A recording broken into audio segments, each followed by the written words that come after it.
Your voice, your opinion, your community. Fact TV, free speech, protected.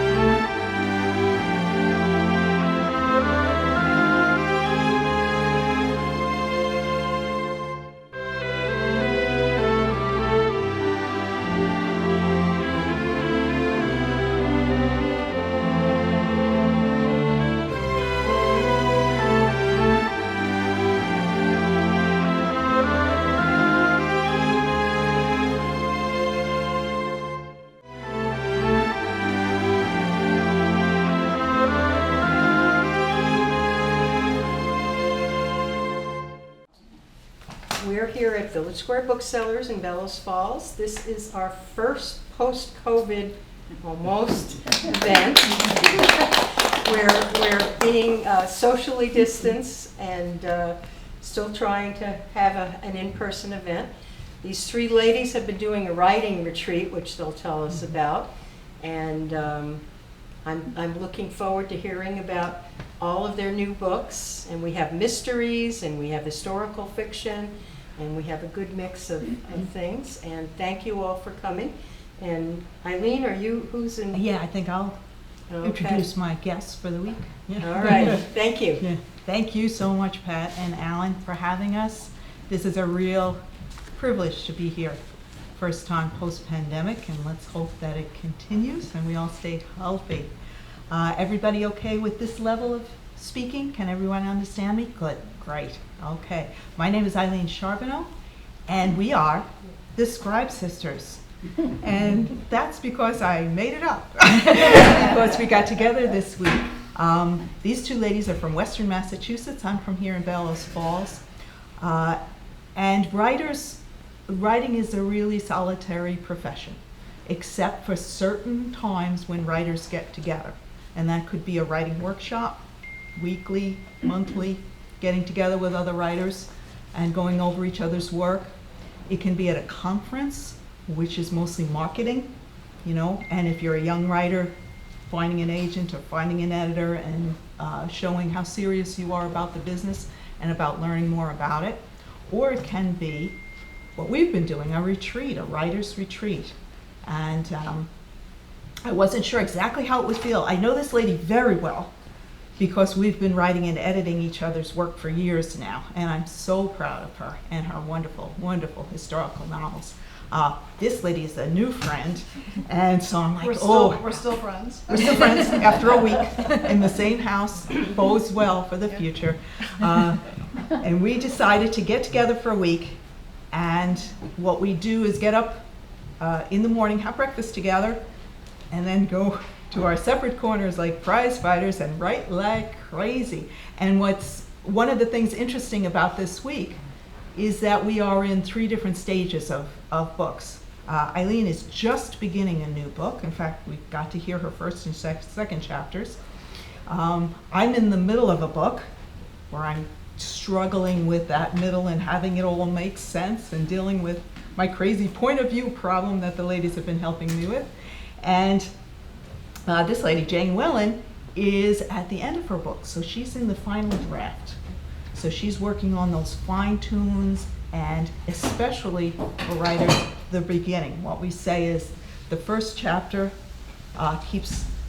sells the book, keeps you reading. The last chapter makes you want to go for the author's next book. So those are the 2 chapters we spend the most time on, getting the readers in and ushering them out. And so the rewrites are like crazy on those 2 parts. So we've been having a really marvelous week. We have lunch together, well, lunch on our own. Then we go back to our corners and keep writing. And then after dinner, we do the critique session, which is like a writer's workshop with whatever we've done for the day, and whatever part of the book we want to share and get some help on. And so we've done that. And we've got 2 larks. I don't know if you all know your kind of when you're most productive, like you're a morning person or you're a 9 to 5er, or you're an evening person with the high energy creativity. And everybody's got, right? Everybody's got a period. We've got two larks, the larks of the morning people. And then we've got our poor Owlie here, who is, we're finishing up our session. Jane and I are sitting, falling asleep on the table as we're finished being the critique by 10 o'clock. And Eileen's ready to go. She's like, okay, what are we going to do now? And we're going to bed. Send her over to our house. Yeah, there we go. We got an owl over there. We got Owlie's over there. Okay, great. So that's what we've been doing all week. And I don't think we're going to plan to spend a lot of time talking, because we'd really like to know what you would like to know about us or about our work.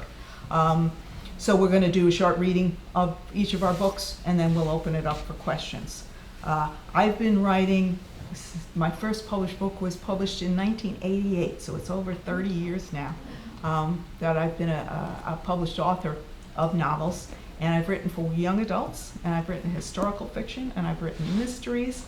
I wrote a how-to, and many unsold Hollywood scripts. I'm really good at that. But you sell options even before you make money writing, producing a script for television or the movies. You sell what's called options, and I've made lots of money on options of scripts that were never made.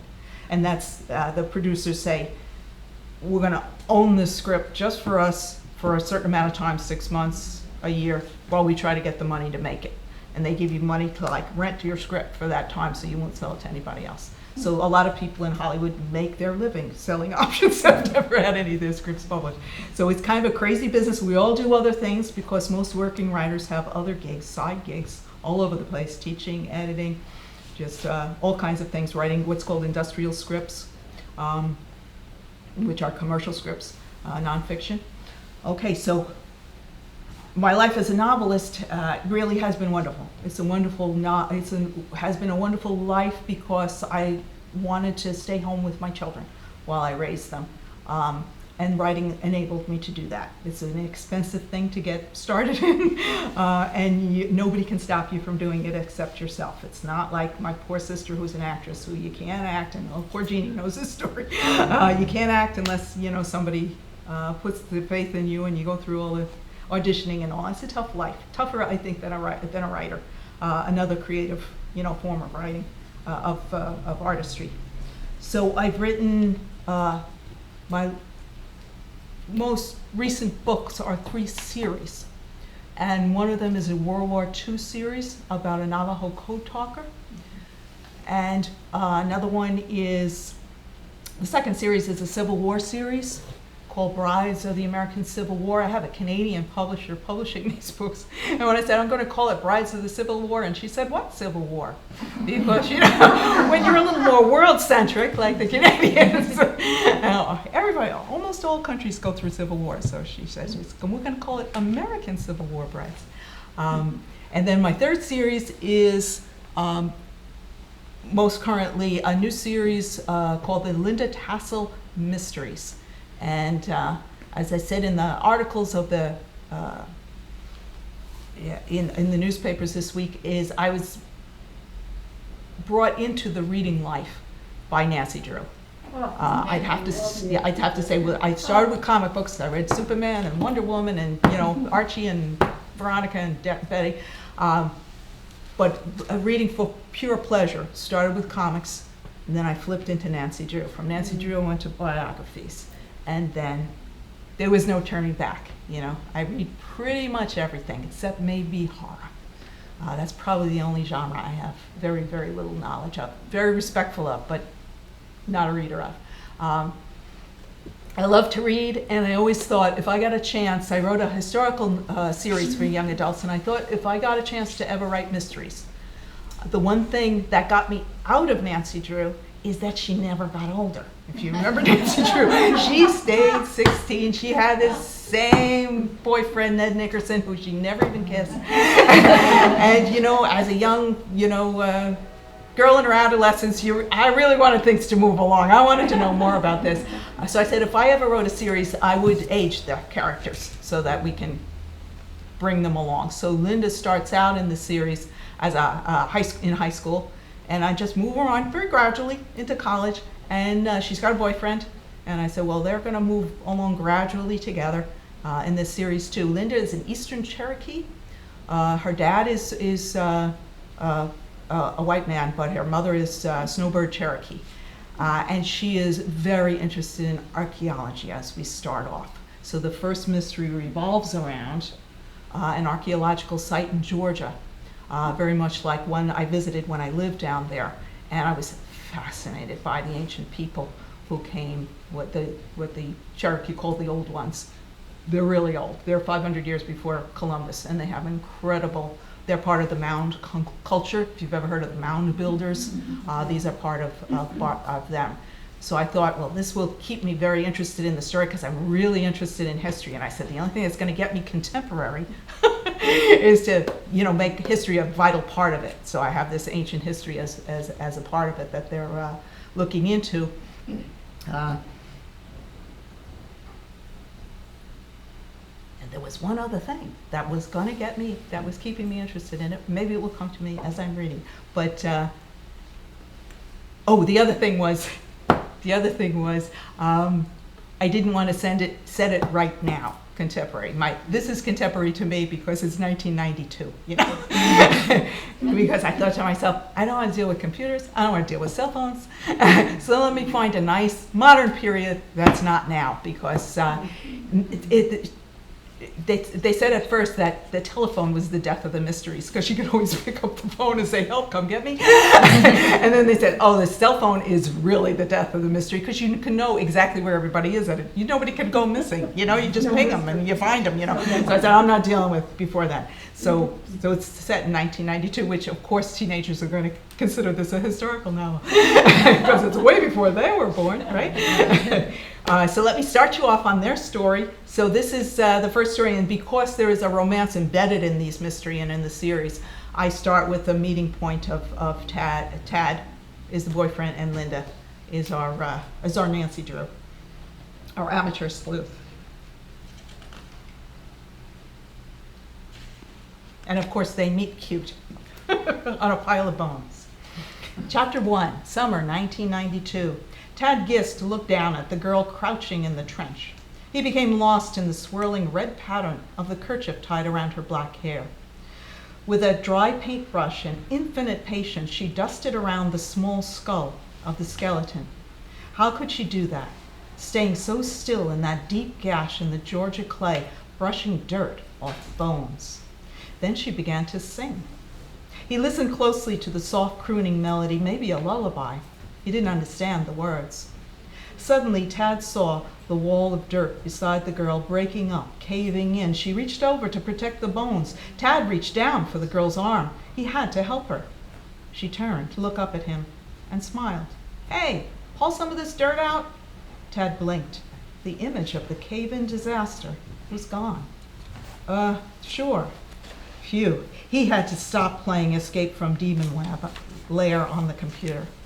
He grabbed the handle of the bucket the girl held out to him. You wearing sunblock? The girl asked. No. You better put some on. She shielded her eyes and made a soft clicking sound. You don't even have a farmer's tan. A farmer's tan? Just the arms and neck. She was right. Watching TV and playing computer games since his family's move to the South had contributed to his color, or hadn't contributed to his color or his conversation skills. He shrugged. I guess I have a buffalo tan. Buffalo? She tilted her head. But that would be very dark to be like the buffalo. Tad smiled. This city, not the animal. I'm from Buffalo, New York. Plenty of snow, not a lot of sun. Oh, her beaded quill earrings danced.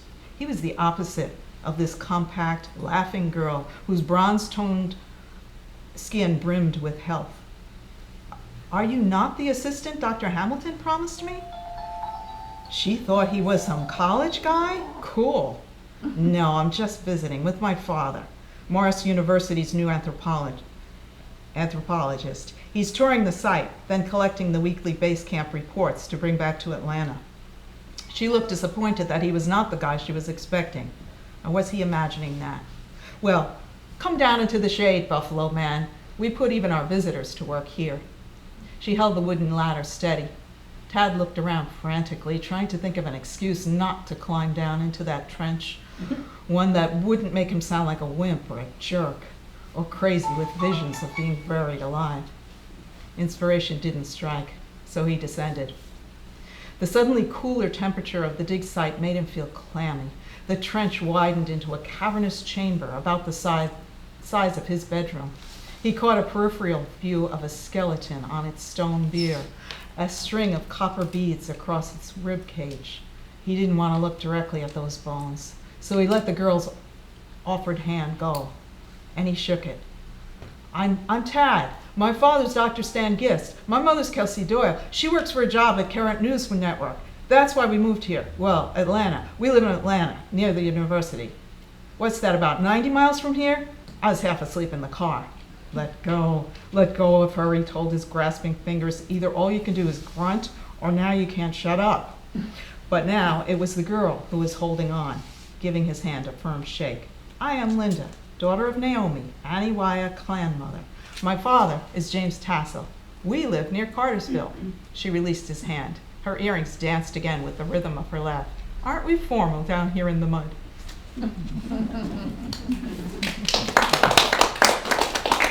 And now it's my pleasure to present a wonderful historical writer who you will adore. Oh, I didn't write it down. Never mind. This is Eileen O'Finlan. Thank you. So first, I'd like to thank Pat and Alan and Miles for hosting us, and Eileen for setting this up for us, and all of you for being here. I'd like to speak to you today about how I got interested in writing and tell you a little bit about my writing journey. My love for writing grew out of a combination of a few things: the love of books and stories, a couple of very exceptional teachers, and whatever it is in my head that has had me constantly making up stories as long as I can remember. So I've had this, since I was a child, I've had this ability to just fall very easily into a daydream, and it got me in a little trouble in school sometimes. For example, I do remember this one time in elementary school. We were supposed to be reading a story silently to ourselves, and we were given an allotted amount of time to finish. And when the time was up, I was nowhere near finished reading it. And that's because what I remember about the story was that it was about a young boy that encountered this little elfin creature, I guess, and they got into all kinds of adventures and mischief together. And the story just really captured my imagination. So without intending to, I stopped reading and started daydreaming my own story with the same characters, but I had my own little story going in my head. So by the time the teacher announced that it was time to stop reading, we should all be finished by now, I was like maybe halfway done, I don't know. But I had a really good story going in my head, so I was more disappointed that that was over than the fact that I hadn't finished reading on time. And it wasn't just stories. It was, I could be flipping through a magazine or a catalog or something, and I'd see a picture, and I don't know why particularly, but that picture would just stop me, and I'd just sit there and, again, start making up a story in my head about it. And so this kind of thing went on all the time when I was young. Didn't do it on purpose, it just happened. And another part of this equation is books. My parents read to me from as early as I can remember. Once I was in school, I picked up reading quickly, and then once I was proficient enough to read on my own, I began to devour books. By around age 10, I discovered what would become my all-time favorite book, Little Women. Mm-hmm. I read it over and over and over, and I think that was actually the start of my love for historical fiction, because I found myself wanting to be in that period, wanting to be in that book, in that story. And of course I was too young then to appreciate what it would have really been like to live during the Civil War, or to comprehend anything outside of a nostalgic representation of the past. But whatever, I was hooked. And like Eileen, the other books that really drew me in were Nancy Drew.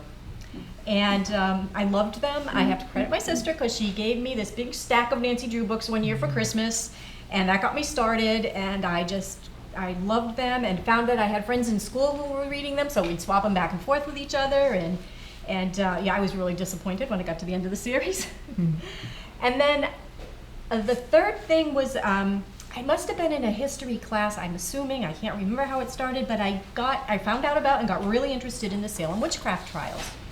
And that was in junior high. And so I started reading a lot of nonfiction books on that subject. And before long, I was reading books on a much higher grade level because I had to if I wanted to keep learning about the subject I was really interested in. And I think that that might have been when I started to love the study of history. And that was that, along with my 6th grade history teacher, which was Mrs. Pentilla. She taught us ancient and medieval history, and she taught it like she was telling us a story. And, you know, history lessons up to that point for me in school had been kind of just, you know, dry and, you know, dates and places and battles and whatever, but she really made it come to life. By the time, and that was ancient medieval, and by the time I was done with 6th grade, I thought I wanted to grow up to be an archaeologist. And then I have to credit one other junior high teacher, my 7th grade reading teacher, Mrs. Heroyan, because she would use every Friday's class time to read to us. She had in her classroom a whole library, shelves and shelves of books that were junior high and high school level novels. And she'd pick one and she'd spend the whole Friday class period reading. And the next Friday, pick up where she left off, and then, you know, when she finished that, start a new one. And then she also lent out those books to the students, and so you could go through that library and just borrow one of those books, and, you know, return it and borrow another one. I made very good use of that library. And by the time I was done with her class, I was reading on a college level. And once I got into high school and my love for reading continued to grow, my reading selection broadened. So then I started reading historical romance, historical fiction, horror. I became a huge Stephen King fan in high school. And then I discovered the classics. And I fell in love with the classics. I was reading everything from Jane Eyre and Wuthering Heights to The Scarlet Letter and The House of Seven Gables and, you know, Tess of the D'Urbervilles and Tale of Two Cities, and any classic I could get my hands on, I was reading it. And I think the reason I love the classics so much is because they were set in the past, and they may or may not have been historical fiction at the time they were written, but to me they were all historical. And I found that the more I read, the more I wanted to know about history. And the more I learned about history, the more I wanted to read historical fiction to have that history come to life. So when I really started writing in earnest, it was a natural progression for me to write historical fiction. My favorite thing about reading, no matter what the genre, is when a story is so well written that I'm totally immersed in it. You know, I want to read stories that take me away to another world. I want to get completely lost in a book. And I want, when I get to the end of the book, to say, oh, darn, it's over. And I have actually said that out loud a few times, and that's when you know that was a really good book. So I decided that my promise to my readers is that I will do my best to make my stories those kind of stories, that you just get lost in and wish would never end. So one of the ways for me to do that is I am meticulous about historical research, and because nothing pulls me out of a story faster than reading a historical fiction and coming across something that is not accurate. It just takes you right out of the story. So I'm really careful about that. So for my 2 published novels, I have 2 published so far, Callageen and Erin's Children, and I did extensive research before beginning to write either of them. Callageen is set in Ireland during An Gorta Mór, the Great Hunger, or as some might know it better, the Potato Famine. That began actually, not the book itself, but my writings began actually as a college assignment, because I was working on my undergrad degree in history, and I was studying Irish history. And my professor suggested that as a project, I keep a diary as if I was a parish priest at the time of the Great Hunger. And the idea was that I'd learn not only the political and economic issues of the time, but also what happened to the everyday people. So it was like a creative way to put it all together. And when I finished that assignment, I realized that I had a structure for a novel. So that's where that came from, and I took that and started writing it as a novel. But even after I began writing it, that research continued right up until the end of writing that book. Now, Erin's Children is the sequel to Callageen, and it's set in Worcester, Massachusetts, where I'm from. It follows the lives of some of the characters from Kelladine who immigrated to America. I did about a year's worth of research before I began writing, and like Kelladine, my research continued right up to the end of writing the novel.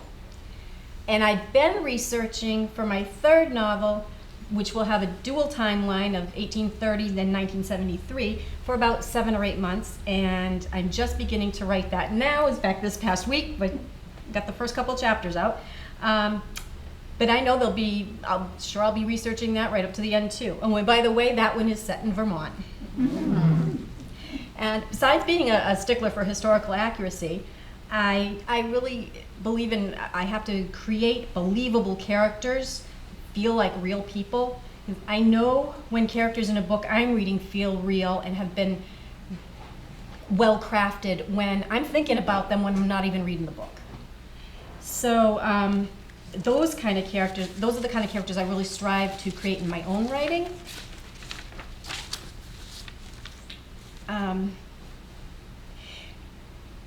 It's important for main characters, but it's important for all of them, the supporting characters as well. Authors have to know far more about their characters than the readers ever will. We know what happened to them in their past that makes them who they are on the page. These things may or may not come out in the writing, but the author has to know them thoroughly, because it's how we're able to turn them into people who jump off the page and into the reader's head. And it's how we know what any character would do or say in any given situation. And then, of course, there's this really cool thing that happens to writers, and that's when you're writing and the characters start doing and saying things you had no idea they were going to do or say. And you just get so deeply immersed in crafting the story, and then they just take on a life of their own. And so many times I've gotten to the end of the scene and I'm like, I didn't know that was going to happen. I didn't know they were going to do that. Now I'm going a whole different direction. But I don't know a single writer who hasn't had that experience, and we all usually think it's really cool. And there are a lot of other things that make a book unputdownable, like plot and pacing and theme and so on. There are a lot of ingredients that go into this mix. But as I said, my promise to my readers is that I will work my tail off to put all these ingredients together in this mix and make the best book that I can make. So I'd like to end this with a short reading from Erin's Children. In this section, 3 characters, Meg, Kathleen, and Nuala, are all Irish immigrants who work as domestic servants. They're all together at the home of Nuala's employers. It's Thursday afternoon. They're one afternoon off. Meg and Kathleen are sisters, and Meg has received a letter from home.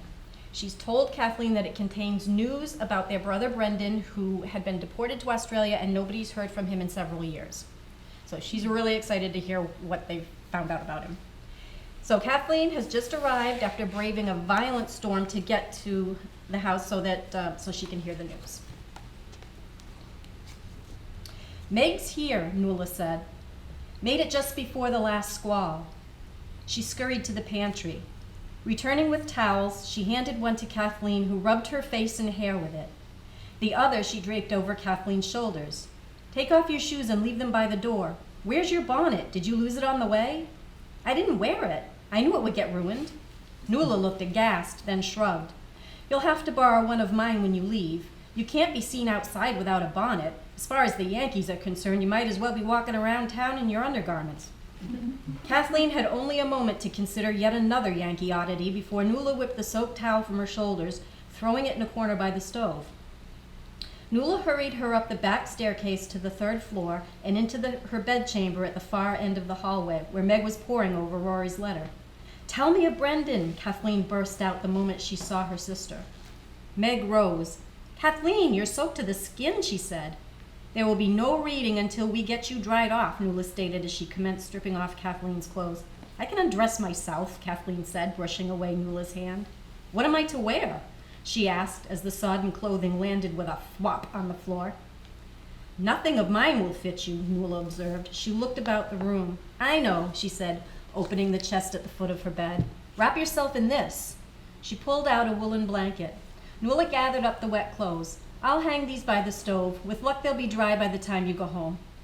Kathleen sat on Nuala's bed, feeling ill at ease being naked beneath the blanket. She glanced at the bedchamber door. The Dentons won't come in? She asked Meg. We're in Nuala's room and on our own time, Meg answered. You must insist on getting out of that kitchen. Nuala glanced at the papers in Meg's lap. 2 sheets? Meg nodded, lifted the pages. Rory shared lots of news. All about Brendan? Not all, Meg said. There's other news as well. Kathleen peered eagerly at Rory's letter, straining to see in the dim light. The storm continued to rage outside Nuala's window. Only 1 candle burned in the room. Meg brought it close to where she and Kathleen sat on the bed. Hold this so I can see to read, Meg said. Kathleen reached out a bare arm from beneath the blanket. What's that? Meg asked. Bruises? How did you get them? Kathleen sighed. Lemuel, she said. Meg's eyes narrowed. What happened? I fetched him a cup of water, and when I turned away, he grabbed my arm to keep me from leaving. Seems he wanted a second drink, Kathleen said, not completely successful in keeping the anger from her voice. You need to find another place. It's not that bad, Meg, and I've not been there long. I can't leave yet. Kathleen thought of her desire to block the kitchen door with a chair last night, but she'd grown so fond of Clara she hated to leave her. Did you speak to Mrs. Pratt? She said she would talk to Lemuel. Meg muttered. You must make it clear that if anything of the sort happens again, you will leave immediately. Where would I go? To the Lintons at first. They'll get word to me. I'll set you up with the agency or ask Father Gilbert to help you find a new placement. Promise me. Aye, she agreed, hoping Mrs. Pratt would convince Lemuel to leave her be. That storm is beyond any I've ever seen, Nuala said, flinging open the door. I brought more candles. Like night it is outside. Look! Nothing was visible beyond the window pane. It's worse, Kathleen marveled. The window glass rattled. I stuck my head out the door, Nuala said. The trees are bending over, looking about to snap. She set the extra candles into holders and lit them. I wonder how long it will last, Meg said. Nuala shrugged. Mrs. Denton says it's likely to be bad for some time, and you aren't to venture out into anything as wild as this. A bolt of lightning flashed, cutting through the curtain of rain and momentarily lighting up Nuala's bedchamber. Within seconds, 2 sharp cracks pierced the air, followed by an ear-splitting explosion of thunder. In the candlelight, Kathleen noticed a broad grin on Nuala's face. You enjoy a storm, do you? She asked. Aye, right exciting it is, said Nuala. Now, Meg, on to your letter. With Kathleen and Nuala holding candles on either side of her, Meg unfolded the pages.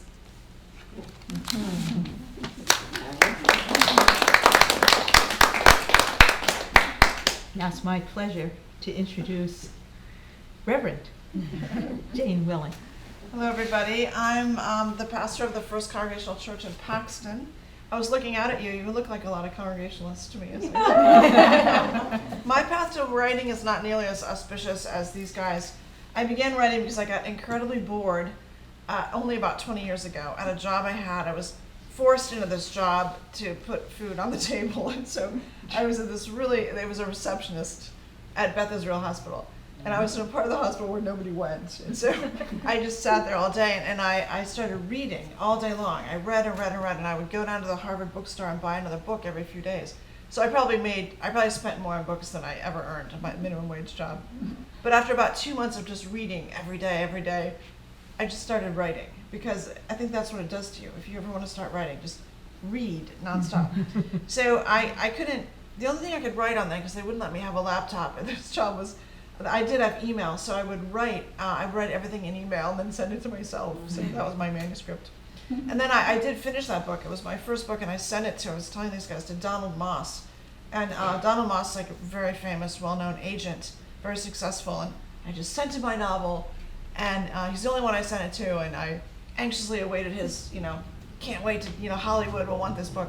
And he wrote back to me, back when he used to write to people, and he sent me this little 3 sentences, and he said, Ms. Willen, your writing is very smooth. I was like, oh, my writing is smooth. Then he goes, the first page was intriguing. After that, it's horribly boring. So I took that as a compliment, smooth writing, 1 really good page. I would just have to learn how to write another 300 really good pages. So fast forward a while, I worked on my craft, and I was at a church, and I won't say I was fired, but we were getting close to that, and so so I was moving on. But at a church, you have to give 6 months, 3 months, 6 or 3 months of lame duck employee, which is a long time to be a lame duck employee, I'll tell you. So the conference minister, who's like a bishop, suggested I work from home, so I did. And when I worked from home, I wrote my first book.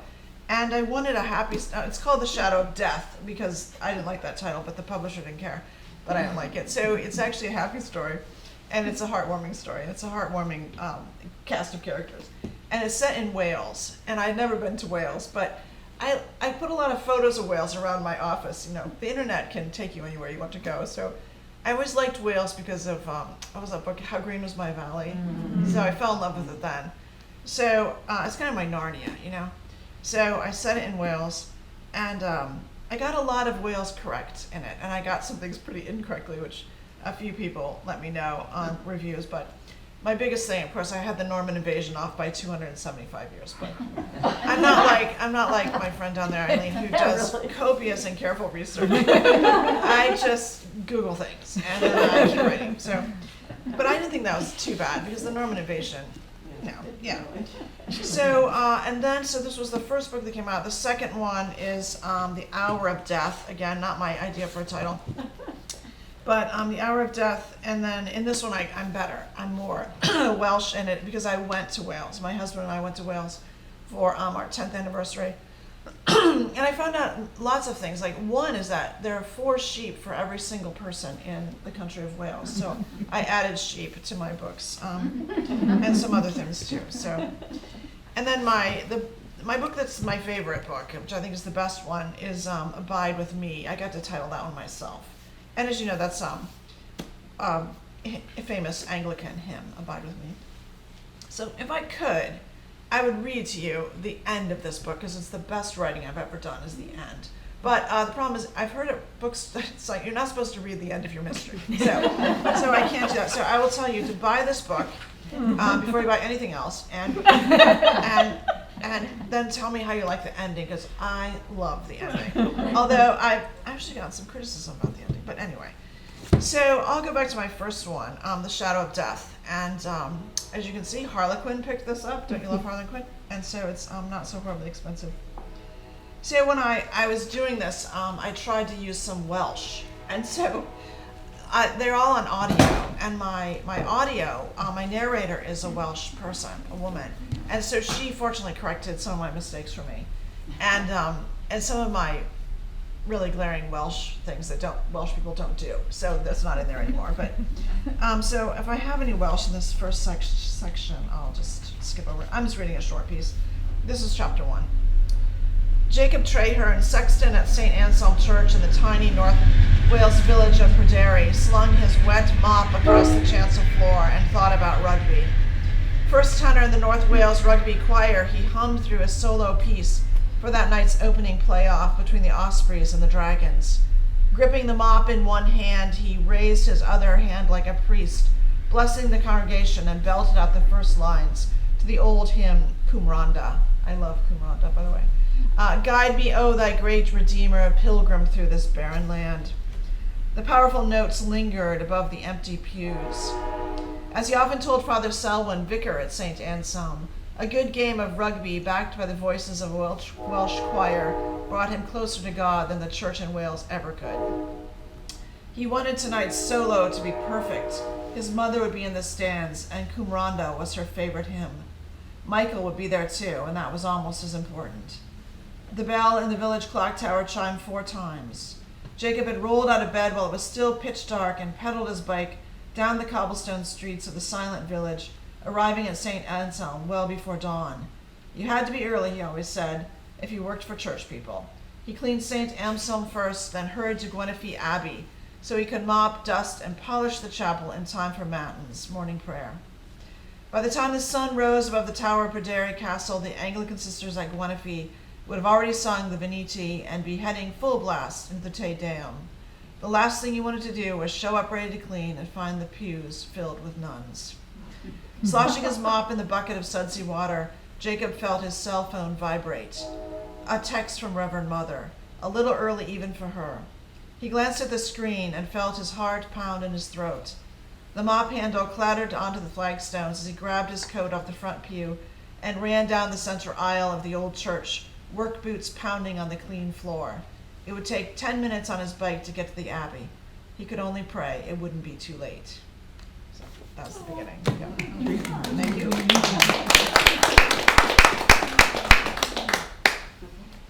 Thank you so much for your attention. You can really feel how attentive you are, and we all appreciate it because it takes so much energy to listen.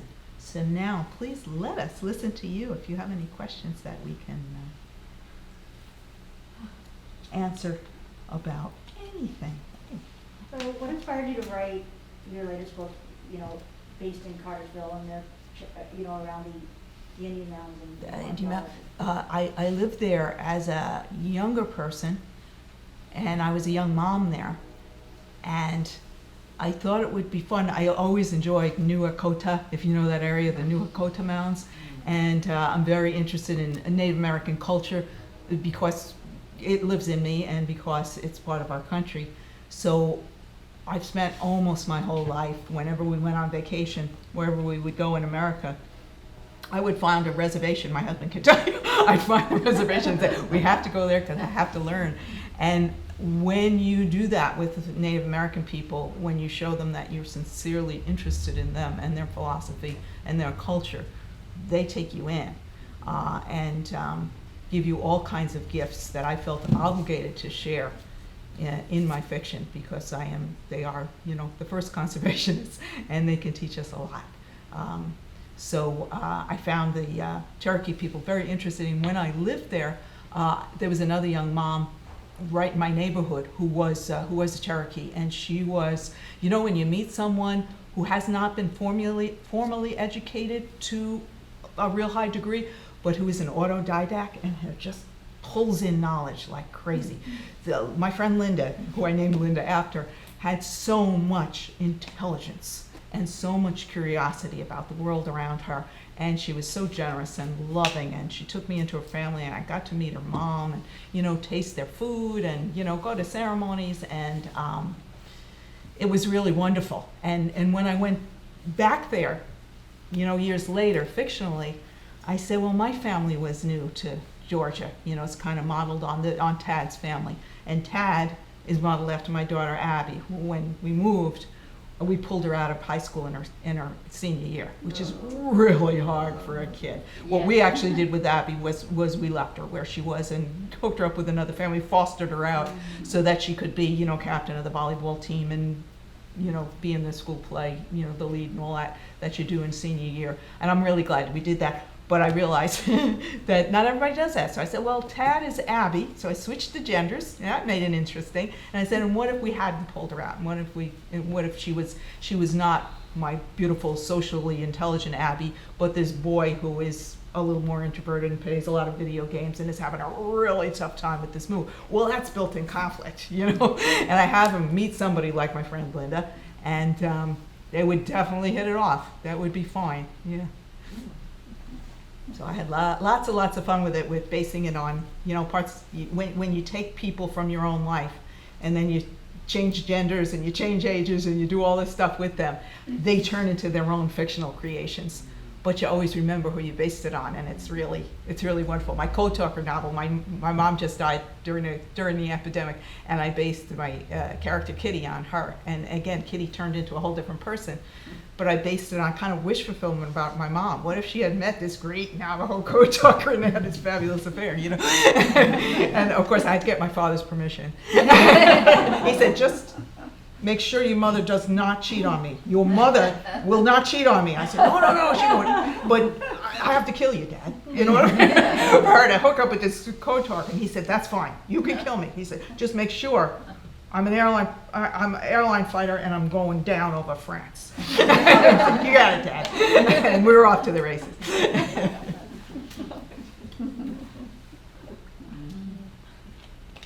Are you a writer yourself? I am, yeah. Yeah. Novels, though. What do you write? Right now I write nonfiction. I write journalist and editor. Wonderful. Oh, wonderful. Oh, boy, do we need good But she journalists. started writing it when she was 8. I said, what do you want for Christmas? She said, I want a typewriter. All right. So I went to a secondhand store. I thought she'll get over this in no time.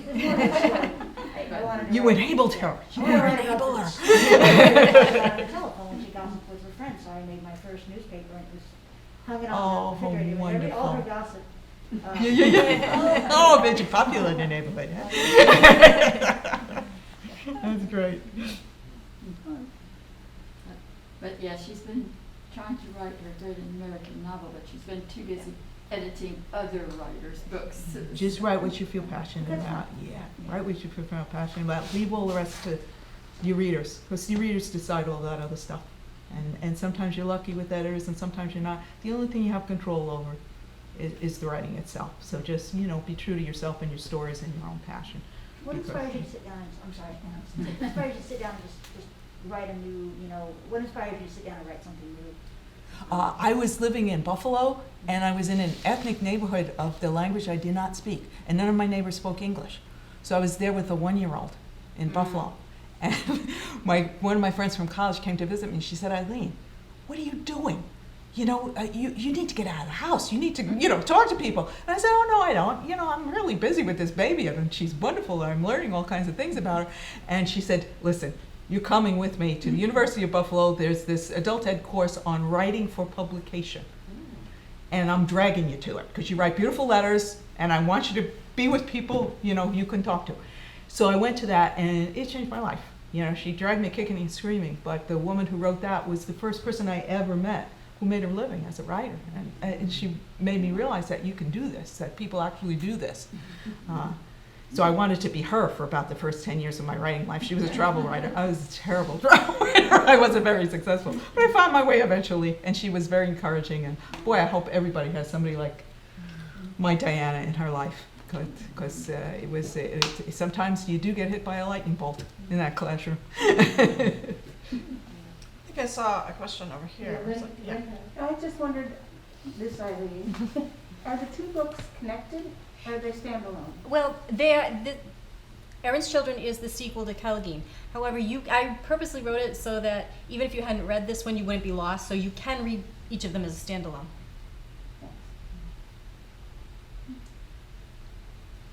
So you ladies are getting together to do a writing retreat. So were you getting together by Zoom before? How did you did have a decide couple that of you Zoom wanted to meetings, didn't see we? each other? Yeah, we did. Eileen at this end of the table and I are good friends, and we are in the same area in Central Mass. So we do a writers group together, and we talk writing. And then Eileen introduced me to Eileen, and we wanted to get away, and Eileen and Ed were so hospitable to having us for their writing group. So we should really big stand-up ovation for Ed, who's been cooking. He's put up with it. Yeah. Our chief cook and bottle water. He does not rent out, however. No. She did. But was it hard being so isolated? Because I know writers usually do have writing groups. We did have a writing group here where we had 4 or 5 ladies that were meeting regularly at the bookstore. And we had to stop kind of because of COVID starting out last spring. For several years, I hosted a writing group at my house once a week. And we were doing that for years. And then COVID hit, and we had to stop. And we stopped for, over a year. And it's only been recently, like in the last month or something, that we finally started up again. People just couldn't wait to get back. And it was hard. We all really missed it. So it was tough. Writing groups are wonderful because you're not just listening as readers, you're listening as fellow writers. And it can be incredibly helpful to have this fresh set of eyes and ears. It can also be terrible. But it can be terrible. Yeah, you have to the be careful with writers groups because Yeah. I was in a writers group. I actually started it, and then I stopped it because there were people who I didn't want their advice because it wasn't very good. But everybody has an opinion, So you have to choose your writer group people carefully. Like I learned a hard lesson that day. They didn't like sister, didn't like mother, Reverend Mother. Oh, no. I know. Oh, no, yes, I know. get out of How do that they not one. like Reverend Mother? Yeah. So anyway, writers groups are In my groups, I find it really interesting to be in a writers group with. You can do a genre specific one, like all historical novelists or all romance writers, But I've always found the groups that I've been in that have been everybody, poets and nonfiction and fiction, to be the most helpful.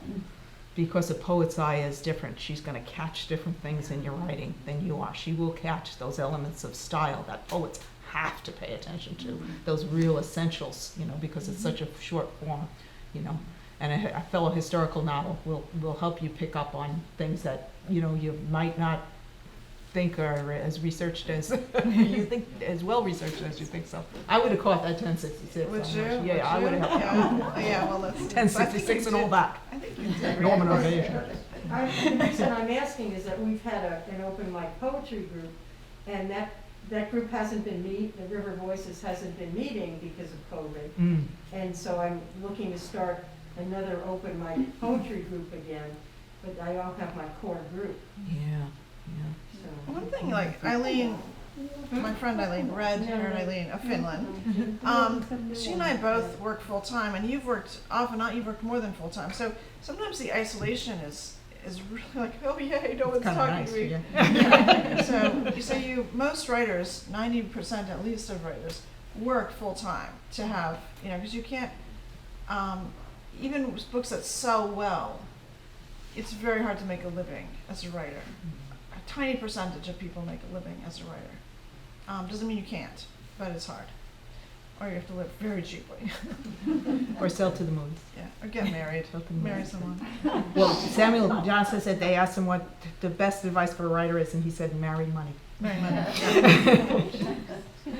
Or marry somebody really supportive. My husband is super supportive. Yeah. I'd just like to say that you really captured what it's like to be a pastor, a woman pastor, in all of Just this. in this. Oh, yeah. Oh, thank So you. I appreciate that. Because it's She just like, does. yes, Yeah, she really does. Yeah. It's like, was that fire or did I leave? Are you ordained? United Church of Christ. Ah, me too. Yes. Okay. Well, my next book, I just finished a book that's not a mystery. It's not in this series, and it's about a young pastor right out of seminary who goes to a declining church in Maine, and while she's there, a refugee, an immigrant, hides in the church and then asks for asylum. So this kind of conservative, Yeah. all white, aging Maine congregation has to figure out what to do, and so it's a story of transformation. So anyway. That's the one we've been listening to, and it's Yes, really it is. wonderful. Yeah, I really can't good. wait for the book to come I out. haven't even shown it to my agent, so I don't know when it's coming out. Yeah, I'd like it to be on the big screen, but I don't know. So, But anyways, so you have Penguin, you have a regular publisher, and Eileen, you have a publisher up in Canada. Yeah. And Eileen, what do you? Eileen and I have the same Yeah. publisher. Oh, you said publisher. I've got to say I don't actually have Penguin. That would be like too huge. I Yeah. would be so important I couldn't even be in the room. But I have Penguin. Penguin picked this up through Harlequin. You know, so Okay. it's Harlequin, and they. It doesn't mean Harlequin's publishing you. It means I don't know how it works. They like picked you up after somebody else did all the work and money, Yeah. and then they distribute you. So I'm distributed by Harlequin, which I'm still happy about. So. All right, well, I picked up on the Penguin part when you mentioned it. Thank And you. Bill Yeah. has a publisher that he deals with Mm-hmm. regularly. Those with Wild Rose, right? Yeah. Does someone else distribute them, or no? Wild Rose is its own entity. Yeah. They do a beautiful job with Bill's books. They're beautiful because they're in charge of making it look good. You know, it is an artifact. Books are artifacts too. Yeah. And Bill will be our next Yeah. event coming up. Oh. So we're gonna do a third Friday. Yeah. Bill's got a World War II espionage, Yeah. and it's going to be acted out here. I can't wait. Bill's in with the local theater community. I lost my voice, so when I do a reading, I have people from the local community theaters do the readings for me. And Eileen is one, you know. And it works. It really works. That is one. And Jeannie is May I ask? like our Kate Hepburn. I mean, she's the best. She's the best. And she can sing and dance. I think there's a limited question. May I ask, Sorry. do you all have Audible books? I do. Mine are audio. All three of them are on audio. Or Yeah, audio? mine are on All Audible. Audio. Yeah. And you actually, I have one CD left. I should do a drawing, whoever wins the CD. Well, I can also check to see if we carry it through Libra or if our library has them. Now, how does that work? Does the publisher, say, just automatically make it into an Audible book and they get the speakers or the actors, or how does The that way work? it worked for me is there are companies that do it, like Blackstone and some others, and so your publisher sells your book to those people, and so you get a little bit of money when you sell the audio rights, and then as you sell audio, you get royalties. So it's a big, like, they hire a company. They're whole audio publishing companies, and then Audible is like the venue that distribute it Well, all out. we go for Libro, which is the venue for independent bookstores. Nice. Audible is an Amazon company, so we don't Please promote don't that. say that word here. So Libro is the good one, and Libro, go to Libro. and also our public libraries have Overdrive that they buy copies of it, and then you can listen to the books. Well, speaking of the name that can't be mentioned, I actually made a joke about Amazon in my book, because one of the nuns loves to buy online. She's always shopping online. And so she shops Still online. habits at Amazon? No, they probably do. And so we'll have to now I have to find out. But anyway, she buys a lot of things other than habits. But anyway, my agent said you have to take out any reference to Amazon, or indie booksellers won't sell it, Barnes and Noble won't sell it. I was really surprised with that. But, I mean, I understand it, but I thought that was funny. We're not interested in advertising for them. I don't blame you. Yeah, I don't blame you at all. Yes. When they make an Audible book, it's a whole nother production. Like this is a Audio production, book, a printer an and all audio that. book, The- not an audible book, it's An audio book. book, yeah. And what happened with me is another I have we sell certain rights. Mhm. And you always try to hold back as many rights, like you hold back the dramatic rights, because if your publisher has dramatic rights, then they can take a piece of it when it's sold See, to the I didn't know any of that, so movies. keep talking. So, yeah, you wanna I'm like, hold, you this want is a my good thing rights? about Send having me a an check. agent, Send is me a check. your agent will let you know. I have an agent. You hold on, yeah, that she should be telling you, hold on to those dramatic rights. And when things are online, they can stay in publication forever. So when you sell those rights, whoever you sell them to has them forever, because they're just, beeps and bops.